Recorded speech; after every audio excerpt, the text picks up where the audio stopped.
மண்வாசனை பாண்டியனோட மகனா இவரு. அப்பா இறந்ததுக்கு அப்புறமா அவர் சொன்ன ஒரு விஷயத்த பத்தி பார்க்கலாமா? பாண்டியன் அவரோட மகன் ரகு அவரு ஒரு பிரைவேட் யூடியூப் சேனலுக்கு பேட்டி கொடுத்திருக்காரு. அதுல அவர் என்ன சொல்லிருக்காருன்னா, அப்பாவை பார்த்த பாரதி ராஜா இவர்கிட்ட ஏதோ ஒண்ணு இருக்குன்னு சொல்லி கண்டுபிடிச்சு ஆடிஷனுக்கு கூப்பிட்டாரு. பாரதி ராஜா கூப்பிட்டதுனால தேனிக்கு போன அப்பாவோட கையில தரையில இருக்கிற மண்ணை எடுத்து இதுல எத்தனை மண் இருக்குன்னு சொல்லி கேட்டிருக்காரு. உடனே என்னோட அப்பா 3500 இருக்குன்னு சொல்லிருக்காரு. இதை கேட்டு பாரதி ராஜா நீதான் என் படத்தோட ஹீரோன்னு சொன்னதுமே ஆடி போயிட்டாராமா. மண்வாசனை படம் ரிலீஸ் ஆனதுக்கு அப்புறம் ரசிகர்கள் அவரை தூக்கி கொண்டாடினாங்க.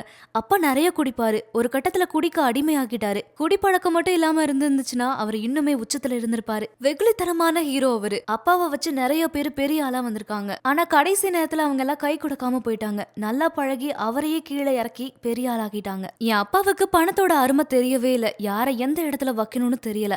அப்பாவுக்கு எடுத்து சொல்லவும் பக்கபலமாவும் யாருமே இல்ல. அம்மா தான் என்ன வளர்த்து படிக்க வச்சாங்க. பட வாய்ப்புக்காக 25 கம்பெனி ஏறி இறங்கியிருக்கேன். பட வாய்ப்புகளும் வந்துச்சு. ஆனா அது சரியா அமையலன்னு சொல்லியிருக்காரு.